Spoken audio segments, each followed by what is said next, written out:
Resenha Podcast, hoje com Felipe Guimarães, um cara que a bola me trouxe, é mais que um amigo, é um irmão, uma referência, um cara que ele mais velho, eu sempre ando atrás aprendendo com ele. Eu acho que hoje o papo é muito bom para a galera que quer ver um cara que foi bem no começo, ser um estudante atleta, bem antes de hoje estar nesse boom que está, e é envolvido com futebol, foi assistant coach, depois de assistant coach hoje está envolvido com futebol profissional aí, foi para outro patamar. Então acho que hoje o papo vai render muito para a galera que ouve. E o Fê é um cara muito especial para mim, sempre me trouxe com muito carinho. Eu normalmente, quando vou para o Brasil, quando estava sendo estudante atleta, eu ia para o Brasil só em dezembro. E nas duas vezes que eu fui, uma ele me trouxe e me levou para conhecer a HTS, foi bem atencioso, me levou para jantar Alphaville. E na minha segunda vez, convidou para uma pelada na fábrica da Itaipava. Onde eu fui jogar, mas aí tinha degustado todas as cervejas, mas deitou e fez gol e tudo mais. Golzinho foi bom, dos últimos gols da carreira. E acho que ele sempre ele é esse cara do futebol que tem a simplicidade, é uma humildade que você não espera para a importância que ele tem. E acho que isso encanta a todos que estão perto dele. E igual eu falei, sempre que eu vou ao Brasil, eu tenho uma agenda muito curta e eu sempre quero ver ele, é um cara que faz questão. Então hoje o convidado é mais que especial, Fê. Se você quisesse introduzir, se essa introdução já não foi boa bastante. Pô, tá louco. Rafa, um prazer, cara. Você é um cara que eu tenho uma estima gigante, você sabe o quão importante você é na minha vida, o quanto que eu aprendi e continuo aprendendo com você. Agradeço a oportunidade de estar participando desse momento contigo. Espero que seja mais um projeto abençoado na sua carreira. Você é um cara que eu respeito e tenho certeza que você é um cara que vai continuar galgando coisas maravilhosas na sua vida. Obrigado, irmão. Tamo junto. Então hoje a gente vai mais saber a sua história, Fê. Quero saber do Fê lá desde o Fê pequenininho. Pô, lá de Jabuticabal, interior. Exatamente. Como que foi lá, como que foi o sonho? Porque eu vi um vídeo seu, um gol, quando você era bem moleque, acho que pelo Palmeiras, se não me engano, uma chapada. Eu falei, pô, o cara jogava muito. Então, quero saber essa história que eu não conheço pessoalmente também, dessa fase sua. Cara, bom, vou contar um pouco. Eu sou do interior de São Paulo, sou de uma cidade chamada Jabuticabal, uma cidade, vou dizer ali, perto de Ribeirão Preto, né? Uns 40 minutos de Ribeirão Preto. Enfim, fui nascido e criado até meus 13 anos lá. Comecei minha carreira no Jabuticabal Atlético, né? Onde, enfim, com 13 anos tive a oportunidade de treinar no time profissional, lá com o técnico na época era o Wilson Tadei, foi camisa 10 do Grêmio, né? Jogou muita bola e foi o cara que, costumo dizer, que deu minha primeira oportunidade no futebol de alto nível, né? Antes disso, joguei em umas escolinhas de Jabuticabal, depois joguei num clube que era um clube meio que foi feito entre amigos mesmos, né? Que era lá na ABB, na Associação Atlética do Banco do Brasil, que, pô, lá eu conheci muita gente, o Marlon, que depois veio, enfim, estudar nos Estados Unidos, no próprio Jabuticabal Atlético conheci o Marlon também. E aí, cara, coisa da vida, joguei um pouquinho lá, depois, graças a Deus, consegui ir pro Palmeiras. No Palmeiras sempre de meia, desculpa, sempre de meio meia campo. e atacante. Sempre, quando eu era mais jovem, que eu ainda tinha um pouquinho de velocidade, eu jogava na frente. Aí você vai perdendo velocidade, você vai voltando um pouquinho mais, né? Mas, enfim, no começo eu jogava de atacante, depois eu vim para meia, né? Quando eu vim jogar no profissional, no Barueri, que aí eu tive a oportunidade de jogar com jogadores de verdade, né? Que aí eu consigo falar Thiago Gentil, que foi ídolo no Palmeiras, treinei com Marcos Assunção, então Ronaldo Angelim, Pedrão, Fernandinho, Valbaiano, foi um clube Ralph, né? Foi um clube onde eu pude aprender muito. O Alê, que lá da gente ir para o banco nos jogos, a gente acabava ficando feliz, né? E lá eu tive a oportunidade de jogar de segundo volante, quando eu jogava no 3-5-2, né? O treinador me mostrou, e depois no 4-4-2 jogava de meia. Lá Isso no quantos Barueri anos? também. Isso foi em 2012, eu estava com 20 e poucos anos. Boa. Pode Tô ficando continuar, velho, Fê. hein, Rafa? Tô com 30 já, velho. Na gente. Tô com 30, ficando velho, eu tô ficando velho. Mas Mas enfim, aí minha tá cara de carreira. 20 ainda. Então, mas a carreira foi cheia de percalços, né? E eu tive, infelizmente, aí 5 cirurgias de joelho, né? Entre aí 4 ligamentos cruzados, uma de cartilagem. E chegou numa época da minha vida aí que eu tinha 24 para 25 anos, eu tinha feito a minha última cirurgia de joelho, e eu sempre fui muito sincero comigo. E eu vi que eu não estava mais no nível para jogar o futebol de alto rendimento no Brasil. Eu vi que, infelizmente, eu não conseguiria passar muito mais de onde eu estava, entendeu? Eu já tinha dificuldade de poder acompanhar fisicamente. Então, pô, se o treino começava às 10 da manhã, 8h30 eu estava no DM para me tratar, depois do treino às 3 da tarde, 1h30 tinha que estar no DM. Graças a Deus eu tive a oportunidade de tratar com excelentes profissionais, dentre eles o Rodrigo Chaves, que foi assim, o Silas Vaschuk, que hoje é o head da fisioterapia no Orlando City, né? Enfim, dentre outros profissionais que, graças a Deus, hoje eu consigo ainda jogar uma peladinha, brincar um pouco, porque se fosse outras pessoas, talvez eu nem conseguiria, Rafa, porque de fato foram muitas lesões e muitas lesões sérias. E quando você tá lá no Barueri, você resolveu parar? Você falou, não quero mais futebol? Ou como é que foi o psicológico ali? Você estava querendo ser jogador, você ficou baixo? Como é que foi essa perda da lesão e você olhar para você, vou quero parar numa idade É, ali? Como é que foi o psicológico foi uma nessa hora aí? decisão bem difícil, Rafa. Foi uma decisão bem difícil. Eu estava muito triste, eu estava muito para baixo. Enfim, de fato, foi uma decisão que quando eu tomei, eu fiquei meio sem chão. Porque por mais que você saiba que você não está mais no nível, dentro de você, você acha que você pode um pouquinho mais, né? Mas eu já dentro de campo já não estava conseguindo desenvolver tudo que eu podia, né? E aí eu estava numa situação que meu contrato estava acabando, eu não tinha faculdade, eu não falava um outro idioma, eu estava, e com 24 anos, eu falei, cara, o que eu vou fazer? Todos meus amigos já estão se formando, todos meus amigos estão com rumo na vida e eu não tenho nada, né? E aí bateu aquele desespero. Mas Deus foi muito grande assim nas oportunidades que ele me proporcionou. E, cara, por incrível que pareça, foi em dezembro daquele ano, Rafa, foi dezembro de 2013, teve uma pelada de um amigo meu lá no Clube Atlético Indiano, né? E aí eu fui jogar uma pelada de final de ano dele e um assistant coach da faculdade que eu estudei estava lá assistindo essa pelada. E foi lá que ele me viu e Quem me que convidou era a o fazer um assistant tryout. coach? O Keio, Que é eu. o Keio Lecton. E ele assistiu e me chamou para fazer um tryout. Fui convidado para jogar essa pelada aí de um amigo meu, né, que inclusive ele já tinha jogado para uma faculdade, para Ryle, a Rio Grande, né, eles falam. E aí Era o era tinha quem um que era da Royal? O Éder. Ederson, isso. E aí ele tinha convidado lá um cara que eu não sabia que estava lá, que chamava Kale, que era o assistant coach da faculdade que eu acabei de estudar. E aí, cara, eu joguei a pelada, tal. Eu tava em forma, porque eu tinha acabado de sair do Barueri, né? Meu contrato vencia aí alguns dias, né? Era dezembro. E eu acabei jogando muito bem. E aí, pô, pela de final de ano, tem os barrigudos, né? A gente acaba se destacando. E aí, ele me chamou pra... Ele falou, cara, você não quer fazer um tryout? A gente tá precisando de um meia lá na Madonna. Eu falei, cara, o que é isso? Né? Aí, isso, um amigo meu que estava traduzindo lá, que chamava Jean, que depois a gente até veio trabalhar junto durante um tempo, ele falou, Fê, ele tá te chamando para fazer um teste. Eu falei, quando? Ele falou, em fevereiro.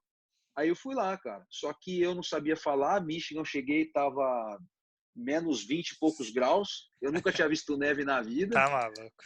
E acabou acontecendo assim, Rafa, né? Eu fiquei naquela expectativa depois da conversa com ele, né? E aí ele entrou em contato comigo aí começo de janeiro, me chamando de fato. Ele falou, nós vamos estar em off-season aqui, mas vem treinar com o time, você ficar aqui uns 3 dias, você consegue treinar. E eu peguei o avião e fui, Rafa.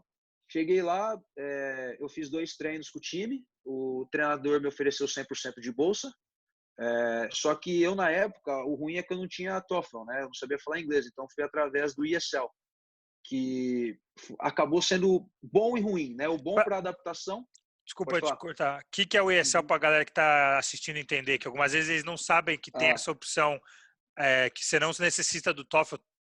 Algumas faculdades não necessitam do TOEFL e do SAT.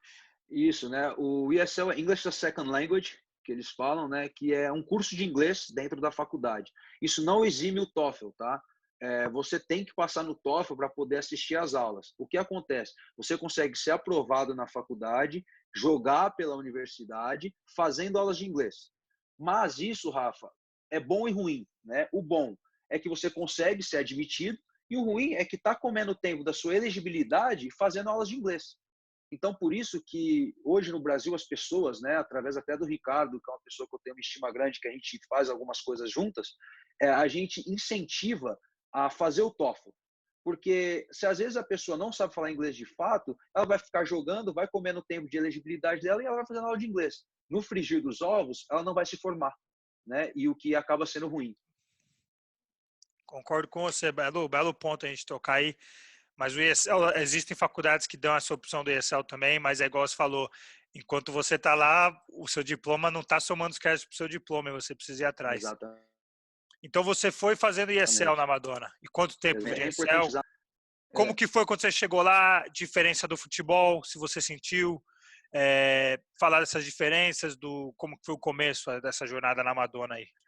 não, legal, vamos lá. Começando bem pelo começo, né? Eu cheguei, enfim, sentindo muita dificuldade em questão da língua, não falava absolutamente nada de inglês, né? Então, foi bem aterrorizante. Eu lembro minha primeira aula, né? Porque tinha que fazer o teste de admissão para ver qual que era o nível de ESL que eu ia entrar, né? E, pô, o meu deu o básico lá, cara. Tipo, foi para aprender verbo to be. E foi meio aterrorizante, né? Mas, assim, tirando toda a brincadeira, eu já tinha 24 anos. Então, eu agarrei aquilo como a última oportunidade da minha vida. Eu sabia que o tempo estava passando e que se não me dedicasse àquilo, eu não conseguiria progredir na minha vida, né? Então, eu entrei no básico e, para mim, acabou sendo muito mais difícil, porque como eu tive a experiência profissional, a Liga Naia, eles me deram só 2 anos de elegibilidade, né? E aí o treinador chegou para mim e falou assim, Felipe, eu vou te admitir, só que você vai ter que fazer 48 créditos de um ano só. Então, eu fiz 48 créditos de um ano, né? Acabou sendo assim, loucura, cara. Foi Summer Class, acho que foram 19, 18, 19, 12 e 18 créditos para poder completar. Para a galera que está vendo aí, para você se formar normalmente, eles falam que você precisa fazer 12 créditos por semestre, que seriam 4 aulas. Se você É, botar aí 48 em um ano, o Felipe tinha que fazer 12 aulas por semestre, ou ainda fazer no verão, que quando ninguém está fazendo, você tem que fazer. eu Então tive que fazer o uma verão. carga horária bem pesada e Uhum. ativa, assim, que mas vale o sacrifício, como ele falou, estava agarrando a oportunidade aí. Foi, e aí, cara, assim, eu me esforcei muito, eu me apeguei, assim, a alguns professores que eu vi que queriam me ajudar, ao meu treinador, alguns amigos, né, eu tenho até, inclusive, um que vai ser uma pessoa que está vindo até para o meu casamento, que a família dele acabou virando a minha família mesmo, pela paciência que eles tinham comigo, de me explicar, de deixar eu falar, de deixar eu errar e depois me explicar como falava corretamente, corrigindo toda a questão de gramática, de pronúncia, né? Então, eu tive alguns anjos nos Estados Unidos, né? E aí eu tive uma professora que ela era diretora do curso de ESL e que ela foi me ajudando muito, porque ela viu que eu queria aprender, né? E aí, deram aí 8 meses estudando ESL, eu consegui tirar uma nota boa no TOEFL e começar a fazer as aulas, né? E graças a Deus eu consegui me formar depois, no tempo em que terminou minha elegibilidade. Bem demais, Fê. E como que foi os anos jogando lá? Porque você ficou 2 anos sem jogar. Como que é o psicológico Foi. nessa parte? Porque você fala, pô, você vê os caras treinando, você faz, não sei se você pode treinar, mas você não poder jogar por 2 anos, cara, e saber do potencial que você podia agregar pelo time vindo de uma base forte no Brasil, como a do Barueri, e como que foi o final, assim, você contou muito da parte acadêmica, que foi legal, mas agora eu quero saber mais da parte futebolística, o time, tudo, É, até porque, quem não sabe, a Madonna, eu posso falar isso assim, o Fê me corrija se eu estiver errado, mas o Felipe Eto'o e a Madonna, eles foram ganhando uma cultura com os brasileiros, com o lado que eles não tinham, e acho que eles chegam no ápice quando eles ganham a conferência e vão para o Final Four da NAIA, posso estar isso, falando foi aí em isso. 2, 3 anos, mas com o Felipe agregando muito ao time, ele sendo o pioneiro dos brasileiros junto com outros, mas trouxe uma leva de brasileiros muito boas, que fez uma base muito forte. E hoje a Madonna teve jogadores como o Fê, Yuri, Caio, que são jogadores de alto nível aí, Caio base Guarani, Yuri base nacional, Botafogo. mas os caras absurdos aí que o Felipe conseguiu trazer, mas acho que é uma win-win situation porque a Madonna também te ajudou Aham. muito, né? Então pode falar Foi, pra gente um foi. pouco como que foi, porque você foi um jogador e você acabou sendo um cara que revolucionou o programa, assim, ou participou dessa revolução que hoje o, Foi. o Coach Z tem. Rafa, foi muito engraçado, porque eu acho que eu cheguei com uma cultura como todo brasileiro que jogou chega, que é a cultura do boleirão, de achar que vai chegar e vai resolver, que, pô, Estados Unidos é isso, eu joguei no Palmeiras, joguei no Barueri, pô, já treinei com esse, treinei com aquele, joguei contra. Meu, você chega nos Estados Unidos, é um campeonato diferente, uma cultura, acho que a gente está até cansado, porque eu acho que o brasileiro que vai com essa mentalidade hoje, de fato, não joga. E foi o choque que eu tomei, porque meu time era um time fraco, na época, tecnicamente, muito forte fisicamente. Então, o jogo, cara, para mim foi totalmente frustrante. né? Porque era só bola longa, não tinha toque de bola e eu não conseguia me expressar ainda tentando, né? E até que o treinador entendeu o que eu estava querendo dizer, ele me deu a oportunidade de começar a indicar alguns brasileiros para a equipe, né? Que aí foi onde veio o Yuri, foi onde veio o Caio, brasileiros aí na faculdade, né? Jogando. Mas a minha experiência como jogador acabou, eu posso dizer que foi frustrante. Por minha parte, eu acho que eu deveria ter encarado um pouco mais sério, eu deveria ter levado, enfim, ter entendido um pouco mais da cultura antes de ter ido, mas eu acho que eu consegui suprir isso depois que eu virei assistente técnico, né? Que aí, de fato, eu entendi toda a questão de cultura, mas eu acho que no total foi muito bom, Rafa, foi muito bom porque eu tive um aprendizado e um ganho profissional e pessoal muito grande. Boa, Fê. Acho bem demais. Nos outros podcasts eu venho falando muito, por exemplo, o Gabriel Cabral, que foi o podcast número 1, ele foi redshirt no primeiro ano, ele tinha base no Fluminense de 8 até os 16 anos, e ele falou que se ele não tivesse sido redshirt, ele não teria o quão bom foi o redshirt para ele, para adaptar para o futebol, e no final ele conseguir produzir tanto, mas ele teria perdido um ano. Eu acho que o brasileiro tem essa adaptação, e falando com os técnicos hoje, eu acredito muito que o brasileiro, quando vai para lá, ele tem o primeiro ano ele sofre para adaptar, o Muito, segundo muito. ele aceita, e a gente fala assim que no segundo ou no terceiro, a gente fala a maioria agora, que a maioria dos brasileiros no terceiro ano vai atingir o ápice físico, que ele É isso iguala o aí. físico do americano, e aí a técnica sobressai, mas a gente fala que o quanto algumas vezes o redshirt, o jogador acha que o treinador quer botar ele no banco, não gosta dele, mas lá para frente pode beneficiar muito, principalmente os brasileiros. Exatamente, né? Eles têm uma cultura totalmente diferente da nossa, né? Eles são muito programados, eles pensam no coletivo, eles pensam, enfim, é uma cultura totalmente diferente. Então, eu acho que todos que vão têm um crescimento, primeiro, cultural e pessoal muito grande, né? Que você acaba pensando num todo. Então, pô, para mim era inadmissível eu no meu primeiro ano ter que encher bola. Eu falei, cara, pô, acabei de sair de lá, o cara tá mandando encher bola, pegar. Eu falei, cara, o que é isso? Né? E, cara, é isso, né? Questão de freshman, e aí você vai entendendo, e que no final acaba sendo bacana pra caramba. E eu falo, né? Eu sinto muita falta. Hoje, graças a Deus, apesar de trabalhar no futebol profissional do alto nível, que sempre foi o meu maior objetivo, né? Eu sinto muita falta do meu tempo no college, porque foi onde eu fiz meus melhores amigos, e sem sombra de dúvidas, foi a melhor escolha que eu fiz na minha vida ter ido para os Estados Unidos. Vou falar 2 pontos. O primeiro, quando se for do brasileiro boleiro, o brasileiro tem uma fama já para os treinadores mais experientes. Quando eu cheguei em Charleston, o meu treinador inglês veio e falou: Rafa, o brasileiro ele é teimoso, cara, e é difícil dele alcançar. Eu falei: como assim, coach? Ele falou: se eu mandar o time inteiro dar 10 voltas e eu virar as costas, os americanos vai dar, os ingleses vão dar. O brasileiro, se virar as costas, vai olhar, vai parar, vai dar um trotezinho, Vai dar vai aquele dar 2 migué, voltas e né? falar que tá bom. Então ele falou: o brasileiro tem que ter essa malandragem, tem que ser usada. Eles usam bem dentro do campo, mas algumas vezes precisa agregar valor para o time. Eu acho que tem muito isso, igual você falou do brasileiro, achar que o país do futebol lá nos Estados Unidos não sabe nada. E é o que eu uso esse exemplo direto. 2014, Copa do Mundo, Estados Unidos é o time que mais correu. Não estou falando que foi o melhor time, mas é o time que mais Não, tudo percorreu bem. distância em todos na Copa do Mundo. Então o estilo deles reflete. Então a gente fala que nos Estados Unidos você corre muito e joga pouco. No meu primeiro ano eu pegava a bola, estava cansado, então, e no Brasil você corre menos e joga mais, mas tem isso da correria, até por não ter limite de substituição na liga.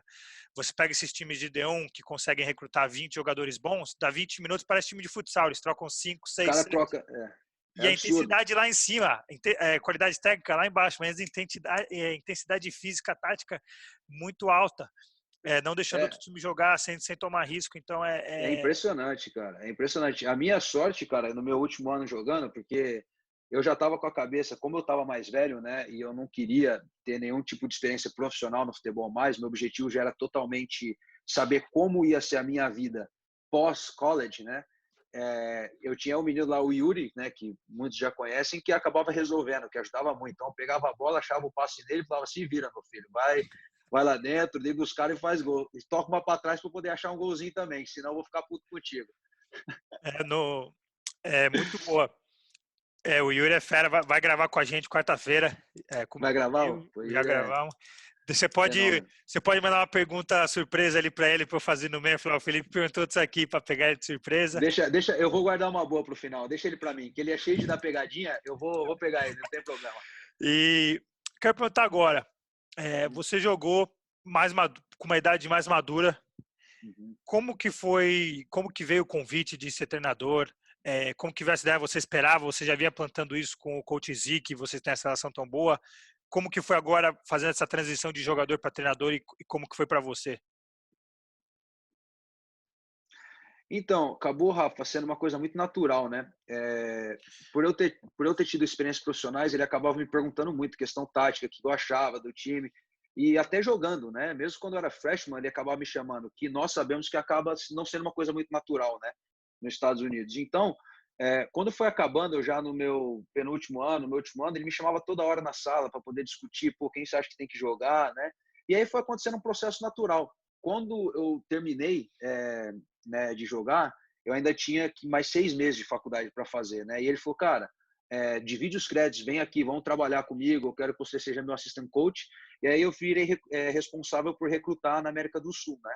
Então eu produzia relatórios para eles, jogadores que eu gostava, enfim, controlava a questão de budget, entendia, porque por ser uma faculdade de NAIA, né, a gente sabe que o budget é muito menor do que faculdades de D1, né, de D1, de D2, e então a gente tinha, né, que entender, eu tinha que conversar com os brasileiros, o que acabou sendo muito bom para mim, né? Entendendo toda a questão de budget da faculdade, entendendo parte de negociação mesmo, né? Então foi bem legal. Essa transição acabou sendo muito benéfica e no final achei que foi até melhor do que minha carreira como jogador, porque eu pude trazer bons jogadores, né? E ajudar a montar uma equipe que chegou para a história da faculdade. A faculdade nunca tinha chegado no Final Four de nacionais, né? E eu falo para você que a gente acabou perdendo o Final Four, não desmerecendo, porque era um jogo muito bom e o time dos caras eles estavam melhores do que a gente, tá? Mas nós perdemos nosso principal jogador, que era Qual o era o Caio, time? né? Conta quem que foi a semifinal? Pô, Rafa, agora você me pegou. Acho que foi Central, não, foi Central Methodist, foi a campeã. Foi a Perderam campeã, para campeão. Central Methodist. Isso, eles foram bicampeões nacionais, né? Esse eu tenho que No, checar. Aí eu não vou poder. isso. Foi a Central Methodist. Nós perdemos para eles, eles estavam melhores que a gente. Mas assim, tava um jogo 0-0, um jogo parelho. E o Caio, quando a gente perdeu o Caio, de fato, o nosso time era o nosso volante, né? Um cara que segurava tudo e, enfim, perdemos o jogo. Mas assim, mérito aos caras também.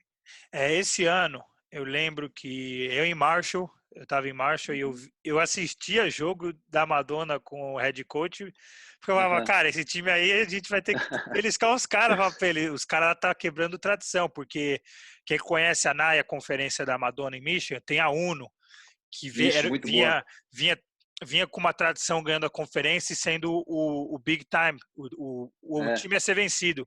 Aí veio o é isso Madonna aí. aos pouquinhos com o Fê recrutando, acertando em,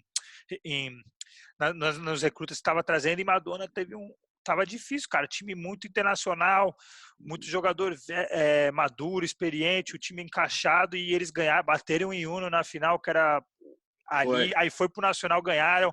Eu fui ver um jogo com o Cris num foi mesmo. campo horrível. E o time era muito bom, cara. O time Era. trouxe com vários brasileiros sendo essenciais para a campanha, Felipe na comissão. Acho que até depois que o Felipe saiu, modéstia à parte, Madonna não conseguiu reproduzir o mesmo, que para ver a dificuldade. É. E a minha pergunta agora para você você acha que, isso eu não tenho muito conhecimento, por que a NAIA, Uhum. quando vai para o Nacional, ela faz uma sequência de jogos que é difícil de você ter a recovery certa? Rafa, isso é um absurdo, E o cara. Isso é um quanto isso absurdo. interferiu na semifinal? Porque Pô, Rafa, pode falar. Rafa, assim, é uma coisa que eu também não entendo, é uma coisa que acaba saindo do meu conhecimento, mas eu acho que acaba sendo desumano, né? Por, assim, vários fatores. Primeiro, pensando no atleta, tá? Porque a gente sabe a intensidade de jogo de universidade, né? Por serem substituições limitadas e aquela coisa que não para. Pô, o jogo é 90 minutos de alta intensidade, né? Não tem, tô ganhando, vou segurar um pouco a bola, né? Não, não tem. Então, o jogador acaba morto, né? Então, se ele tem menos aí de 24 horas, às vezes, para descansar, não dá. Segundo fato, o campo. Todos os jogos são mandados no mesmo campo, né? nesse ano que foi em Irvine, na Califórnia, pô, era grama natural. Chegou na final, que era para o campo estar um tapete, estava um absurdo, né? Parecia campo de várzea. Então, e aí você pega, pô, tem budget para alimentação. Pô, tem budget para alimentação, como que eu vou alimentar? Precisa dar um carboidrato, precisa fazer uma banheira de gelo. É, Então, e tem jogadores, Rafa, que você sabe que os caras estão lá para se divertir, entendeu? Você fala, pô, nós vamos, acabou o jogo, nós vamos comer, eu vou socar carboidrato, vamos fazer tal coisa. Pô, os caras querem ir pro quarto dormir, muitos deles, porque são clientes, entendeu? Então acaba sendo, é bem difícil, é bem difícil. essa é a minha próxima pergunta. Você, diante dessas dificuldades de recuperação, como que você, na parte da comissão técnica, administra isso? Porque é muito difícil, mas você já citou aí o que vocês faziam, tudo. Eu sempre fiquei curioso, essa é uma pergunta mais pessoal minha, porque acho isso uma coisa que eu não sei, eu seria muito contra se fosse treinador, mas você está no Nacional, você não pode fazer nada. Exato. Mas, Mas nesse caso, Rafa, eu contei muito com o meu amigo, com o Rodrigo Chaves, né? Que é, para mim, o melhor fisiologista aí do Brasil. Então, pô, eu ligava para ele, falava, Rô, cara, o que eu faço? Ele falou, não, Fê, só que carboidrato nos caras aí, banheira de gelo, vai fazer isso, vai fazer aquilo. E aí eu ia seguindo uma métrica, né? Mas, assim, eu sempre fui muito amigo de todos eles, brincava com todos eles, mas chegava na hora e falava, ó, eu sou amigo de vocês até aqui eu quero respeito, aqui nós vamos levar a sério, entendeu? Então, eu sempre consegui fazer. Pô, o Yuri, que sempre foi um dos meus melhores amigos, chegava na hora, se eu precisasse falar qualquer coisa, discutir com ele me escutava, né? Então, sempre foi assim com todo mundo, sempre brinquei, mas na hora de levar a sério, a gente levava a sério mesmo.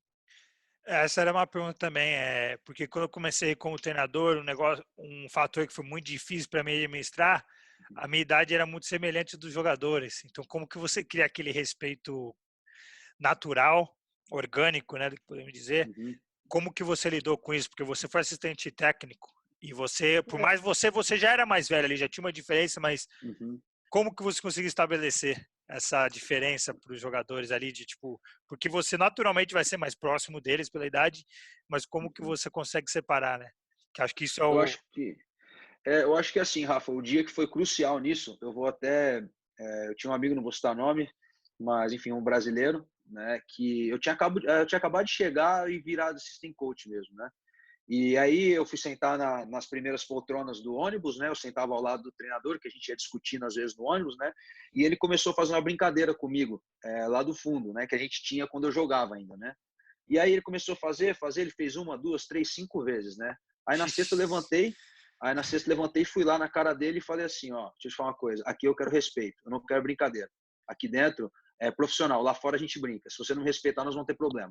E aí eu acho que perante o grupo, né, o pessoal começou a me admirar, porque a bronca eu falei em inglês com ele, né, porque eu queria que os outros americanos escutassem também, né? E então acabou, e aí eu costumo falar, né, a liderança e o respeito você se conquista, né, no dia a dia, chegando antes. Então, pô, a partir do momento do treinador, eu chegava, eu botava a cone, eu pegava a bola, eles chegavam, o treino já estava todo montado, eu nunca cheguei em cima da hora, nunca me atrasei, entendeu? Então, eu sabia que quem tinha que brilhar eram os jogadores. Eu era parte da comissão técnica e estava ali para servir, para que eles pudessem estar bem para poder jogar. muito boa. Essa aí acho que em cima da hora é uma das qualidades melhores que o treinador pode ter. Aí você como que foi encerrar o seu ciclo na Madonna? Como que Cara, foi ter largado tua família, que é um negócio que eu ia ter falado, que você é muito, quem conhece você sabe que você é um cara muito família, então para você vir para os Estados Unidos largar tudo, porque todo mundo esquece, acha que é legal aqui, mas você larga tudo, cara. nossa, Você começa tudo do zero e, poxa, eu tenho 5 irmãos, cara. Quando eu vim para cá, é difícil, cara. corta Então, o coração, né, cara? como que foi você ficar longe, ainda mais você que é muito apegado, você tem esse lado da família muito forte. Aí como que foi depois de tanta luta pegar o diploma e me fala aí dessa parte família e do final do ciclo sendo finalizado na Madonna. O Rafa, foi assim, cara. Foi muito difícil, de fato, largar minha família. Tenho um laço com todos eles assim muito forte, com a minha irmã, com meus pais. Mas todos eles compraram a mesma ideia que eu. Então todos me apoiaram muito. Tá? A minha noiva também me apoiou muito. Não, vai, você precisa terminar. Então, assim, ao mesmo tempo que eu estava triste, eles me passavam aquela força, né? E que aos poucos eu ia conseguindo, porque a gente vai vivendo por dias, né, Rafa? Por meses, por semanas, né? Então a gente vai sempre. E fora que eu construí uma família em Michigan também, então que acabou sendo muito benéfico para, enfim, para minha educação e para o meu legado aí em Michigan. E, cara, quando eu terminei, o Rafa, eu acho que foi um dos dias mais felizes da minha vida. Porque eu não esqueço, o dia da minha formatura, em que, enfim, quando você sobe no palco, né, que eles falam seu nome, então você tem ali uma passagem de 20 segundos para pegar o canudo. Eu acho que passaram 5 anos da faculdade na minha cabeça. E foi muito engraçado, porque quando você desce, você vem andando, né? Meu pai veio ao meu encontro e ele estava Sério, chorando muito. sério. E assim, ele chorava e, cara, quando eu vi ele chorando, eu desmontei, comecei a chorar também. Ele sentou, e foi muito legal. Foi de fato, sim, um dos dias mais felizes da minha vida. Não, é muito bom porque a gente fala pouco dessa realização de pegar o diploma É, em outra língua uhum, e é um diploma que agrega muito. Eu falo para todo mundo, eu tenho muito amigo que está jogando futebol, não conseguiu criar um pé de meia ou se lesiona e não ter o plano B ou algumas vezes até o plano A, que é o diploma, cara. Você tem um diploma é, nos Estados Unidos, seus olhos, ainda mais quando você volta para o Brasil, seus olhos ficam, você vira outra, te agrega muito. É, exato. e aí você terminou isso com a Madonna. Agora é uma parte Terminei. que eu quero saber. Terminou a Madonna lá, É, como é que falou, qual que é o foco agora? Como é que foi de lá? Acabou essa jornada que a gente sabe que é uma jornada de 4, 5 anos, uma experiência de aham, vida. E aí aham. como é que foi daí para frente? Então, Rafa, cara, foi muito engraçado, porque, enfim, mais uma vez aí falando, eu acho que Deus tem sempre um propósito na vida de todo mundo, né? E perante minhas cirurgias, eu tive a oportunidade de conhecer muita gente. Então, como eu jogava futebol profissionalmente, conheci aí um dos meus melhores amigos, que é o Edu Dracena, que hoje é diretor do Palmeiras, né? Eu tratei com o Dr. Joaquim Grava, no Corinthians, na época, então eu tive a oportunidade de conhecer o Edu.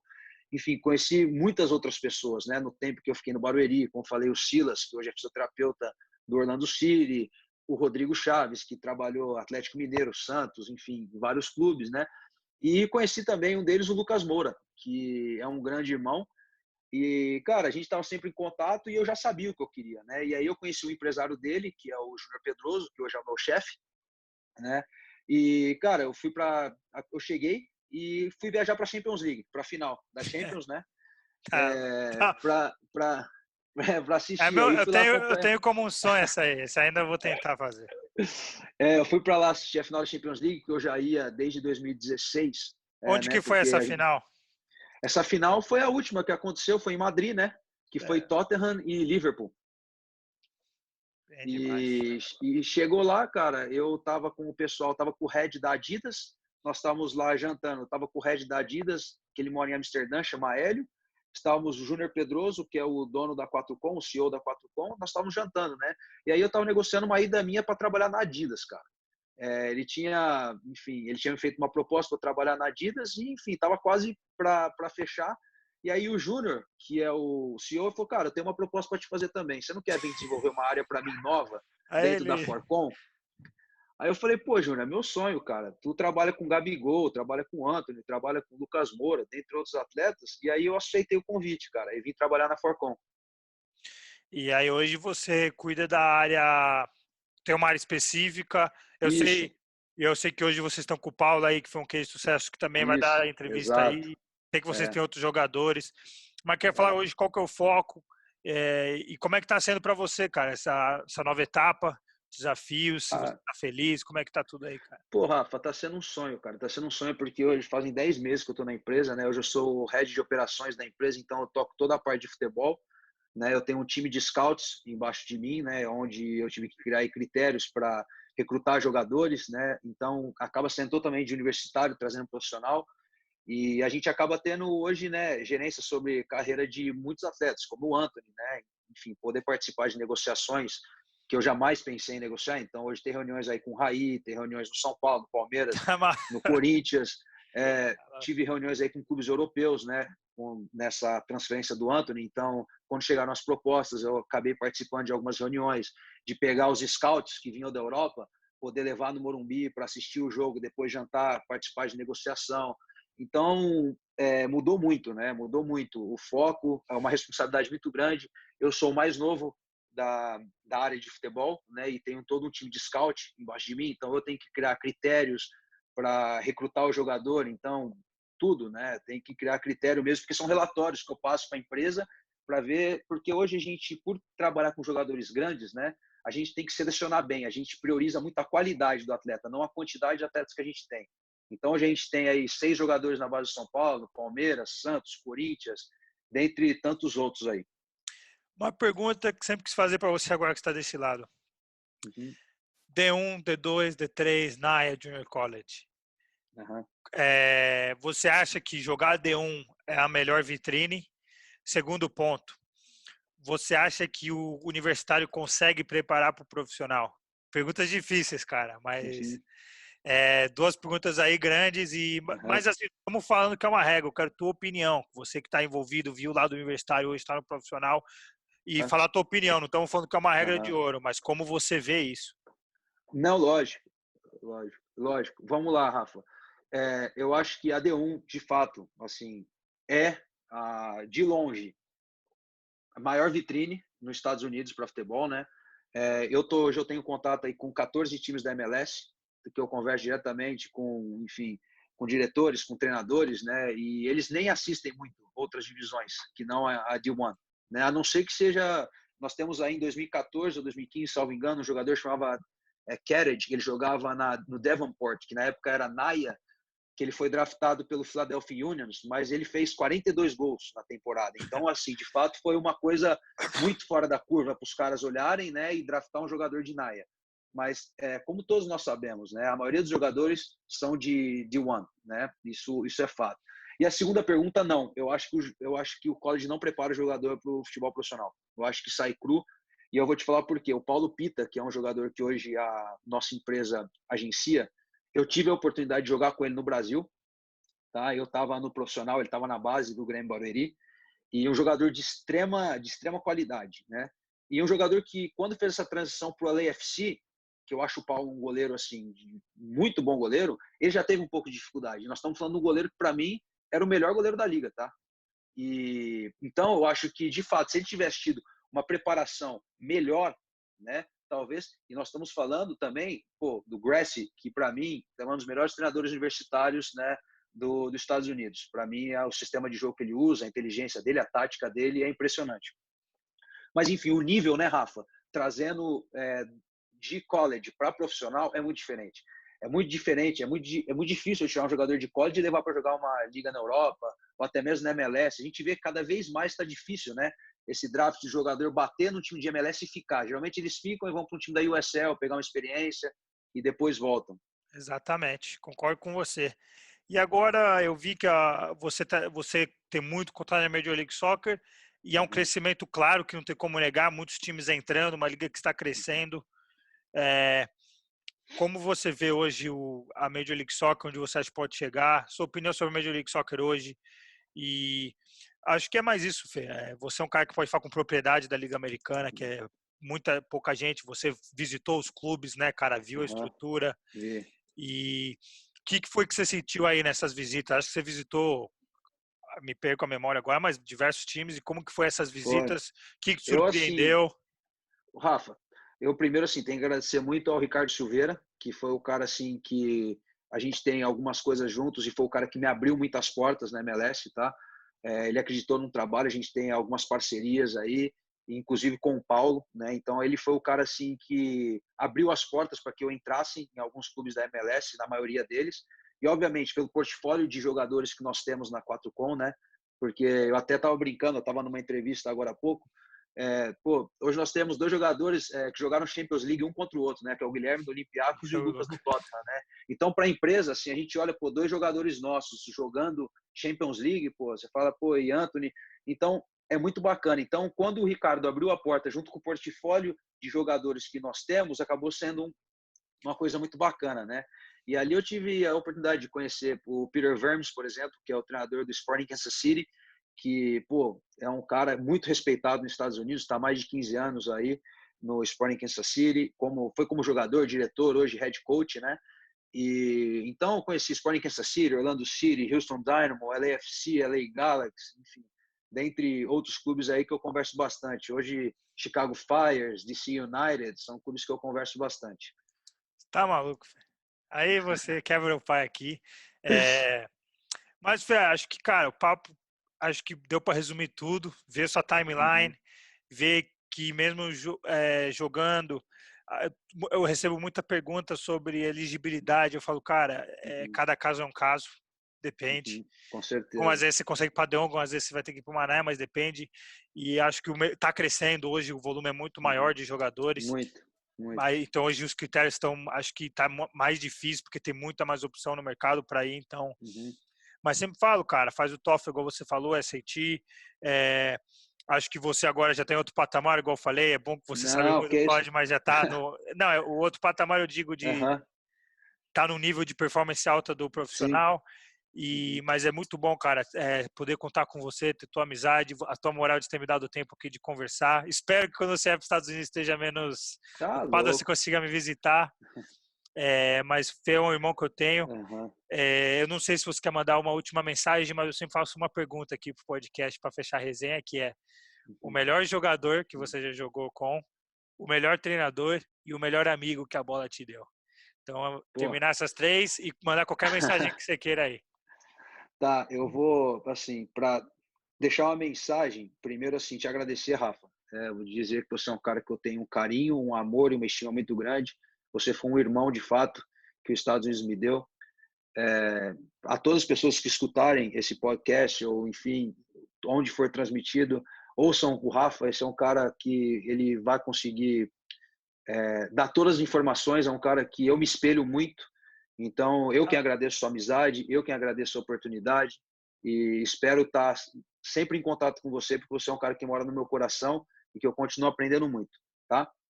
E não desista dos seus sonhos. Eu acho que eu sou um cara que eu vim de um meio que nunca teve futebol. Meus pais, tio, nunca tive ninguém ligado a futebol e eu sempre sonhei em estar onde eu tô. Às vezes, do nada, eu chego em casa e falo, pô, hoje eu conversei com o Ajax, hoje eu conversei com o Tottenham. E eu falo, cara, eu jamais pensei que isso ia acontecer na minha vida. Eu sonhei, corri atrás e as coisas estão acontecendo. Então, não desista de sonhar, porque vale a pena, mas corra atrás, tá? Não sonhe ficar sentado no sofá, não. Corra atrás, que a gente consegue tudo que a gente quer. E as E, pô, porradas é o que ensina mais. As nossa porradas senhora, nem fala, Rafa, que eu já chorei, cara, que eu já sofri aí, mas no final de tudo vale a pena, irmão. No Mas final de você é tudo vale a pena. emocionado, você chora muito, você é o coração Eu na mão que a choro, gente brinca, mano. eu sou emotivo, eu sou emotivo. Eu não Sou acho errado. emotivo, mas eu sou muito grato a muitas pessoas, cara, porque eu acho que ninguém consegue chegar em lugar nenhum sozinho, né? Então, meu pai sempre deu sempre foi uma coisa para mim, que na vida a gente tem a chance de plantar alface ou plantar carvalho, né? Se a gente plantar alface, a colheita é rápida, né? Você vai plantar, você vai colher, mas toda hora você tem que tem que cortar as arestas, tem que ver as ervas daninhas. Se você planta carvalho, você planta, você vai ter que regar, vai ter que esperar, mas de repente, daqui 10, 11 anos, dá uma árvore grande, vistosa, e essa árvore forma uma sombra, que você vai poder descansar nela depois. Então é isso que a gente tenta levar para a vida. Gostei dessa aí. Eu vou até anotar aqui. Fiz a anotação da entrevista inteira, mas essa aí eu gostei. Não, sem brincadeira. Show de Achei boa. bola. Achei boa. Show de Igual bola. o seu pai Show. fala, meu pai sempre me falou, você tem que fazer 3 perguntas para tudo que você vai fazer. Se você não tem resposta, nem faça. Que é o que você quer, qual que é o custo e se você tá afim de pagar o custo. Então ele falava, É cara, isso aí. tu quer jogar bola? Qual que é o custo? É treinar todo dia, dormir, fazer isso, você quer? Então vai. Se você não tem as 3 respostas, cara, nem vai então. Tira um tempo, pensa melhor. Quando você achar as 3 respostas, tu vai. Mas é muito bom, Fê. Agora tem que parar de ficar em cima do muro. Fala aí, melhor Vamos jogador, lá. melhor treinador. Isso é só um, hein? Mas assim, melhor jogador que eu joguei em jogo oficial ou que eu joguei tipo pelado, qualquer coisa? Pode ser que jogou contra, que jogou o melhor jogador. Por exemplo, eu Ah, falo o tá. meu, eu vou te dar exemplo do meu. O melhor jogador que eu joguei foi o Felipe Antônio, que vai vir no Esse aí podcast. jogava. É a Esse lenda aí viva jogava do bola. College Soccer. Fala, a lenda viva do College Soccer. Ele tá pra Vou falar vir. pra você, os cara falam que esse aí era embaçado mesmo, Não, viu? Que esse aí jogava bola. mas esse aí, Bom, então, eu mas falo ele.